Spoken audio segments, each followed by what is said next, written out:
7:25 a.m., June 6, 1944. The start of the British attack on Sword Beach. Essentially the key success to the Normandy landings, the attack was the initial assault of Operation Overlord. The objective of the British was to advance as far as the town of Caen and capture it if possible. The German resistance was weak. The British didn't have many problems, although they were not able to capture Caen. However, they were able to meet up with the Canadian forces coming from Juno Beach. Together, they were able to advance farther into France.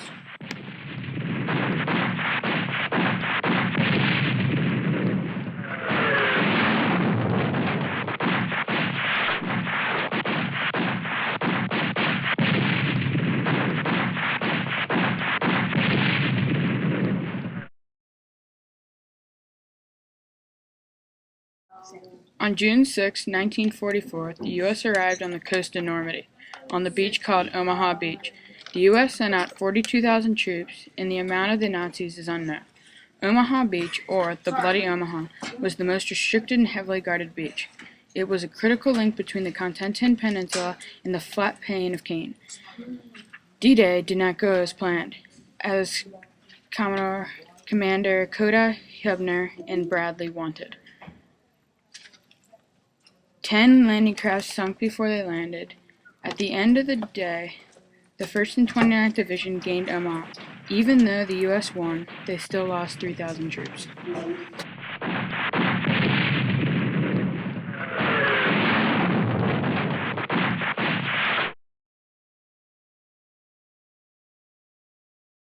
On June 6, 1944, the 50th Division of the British Second Army invaded Gold Beach on D-Day. The British forces had a strength of 24,970 and only suffered 400 casualties. This division was commanded by Major General Douglas Alexander.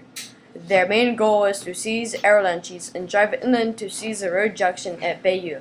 They are also tasked with meeting the Canadian troops at Juno Beach. Gold Beach was split into 3 main assault sections. They are named Jig, King, and Item. Jig and King were split into sections green and red. British forces used armored equipment called funnies and flood tanks. Funnies were specialist vehicles equipped with 290mm mortars and cleared obstacles, minefields, and large fixed fortifications.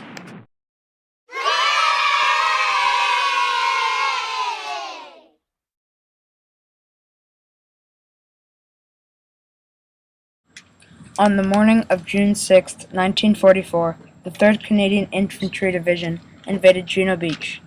Out of the 5 landing sites in Normandy, Juno Beach was the second most heavily guarded beach. Juno Beach was between Sword Beach and Gold Beach, 2 other landing sites in Normandy. The German general, William Reichert, was guarding the beach, and he had a little under 8,000 troops, while the Canadians outnumbered them 3-1 with about 21,000 troops. In the end, the Canadians reached their objective, but sadly had to pull back because they didn't have enough troops to hold their ground. In total, there were about 340 casualties of Canadian troops, while the total number of German casualties is still unknown to this day.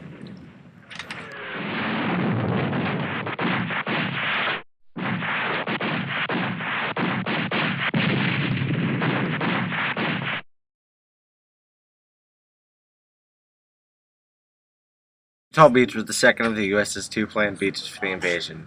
Utah Beach was the easiest and quickest beach to capture on D-Day. Utah Beach had the smallest German resistance. The American commanders, Teddy Roosevelt Jr. and Raymond O'Barton, led 4 waves of 32,000 troops onto Utah Beach. Dietrich Kreis and Karl Wilhelm von Schilden led the Germans. Utah Beach was added as an afterthought to the original D-Day plan. The Allies needed a major port, and Utah Beach was added. Utah Beach was mainly flooded and rough terrain.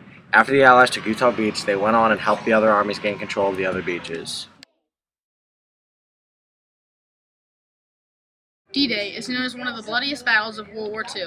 Over 150,000 Allied soldiers and over 30,000 vehicles took place in the battle.